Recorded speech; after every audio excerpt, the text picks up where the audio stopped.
সাৱধান ইৰাণ। ইৰাণক মাৰ্কিন ৰাষ্ট্ৰপতি ডোনাল্ড ট্ৰাম্পৰ হুংকাৰ। কথা নুশুনিলে পৰিণাম হ'ব ভয়ংকৰ। এই হুংকাৰ প্ৰদান কৰিছে মাৰ্কিন ৰাষ্ট্ৰপতি ডোনাল্ড ট্ৰাম্পে।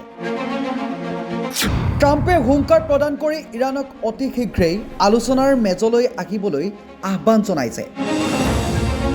হয়, পৰমাণু অস্ত্ৰৰ চুক্তি কৰিবলৈ ইৰাণক সকিয়নি প্ৰদান কৰে ডোনাল্ড ট্ৰাম্পে। অন্যথা পৰৱৰ্তী সময়ত ইৰাণে ইয়াৰ পৰিণাম ভুগিব লাগিব বুলি হুংকাৰ প্ৰদান কৰে ডোনাল্ড ট্ৰাম্পে।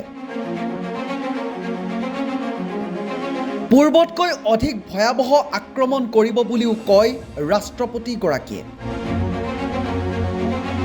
ট্ৰাম্পে ইৰাণক উদ্দেশ্যি কয় যে সময় থাকোঁতে এই চুক্তি কৰক আৰু আলোচনাৰ মাজলৈ আহক। সুযোগৰ সদ্ব্যৱহাৰ কৰক। ভদ্ৰভাৱে কৈছোঁ, নহ'লে ইয়াৰ পৰিণাম অতি ভয়াৱহ হ'ব।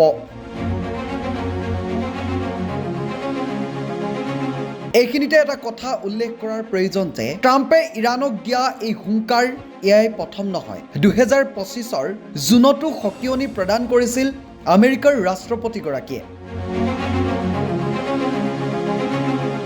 ট্ৰাম্পে এক বিবৃতিত লিখিছে, আশা কৰোঁ ইৰাণে সোনকালে আলোচনাৰ মেজলৈ আহিব আৰু এক ন্যায্য তথা সমতাপূৰ্ণ চুক্তিত উপনীত হ'ব, য'ত কোনো পাৰমাণৱিক অস্ত্ৰ নাথাকিব। সময় ইতিমধ্যে হাতৰ পৰা উকলি গৈছে। এইদৰে বৰ্তমান সময়ত ইৰাণক সকিয়নি প্ৰদান কৰা দেখিবলৈ পোৱা গৈছে আমেৰিকাৰ ৰাষ্ট্ৰপতি ডোনাল্ড ট্ৰাম্পে।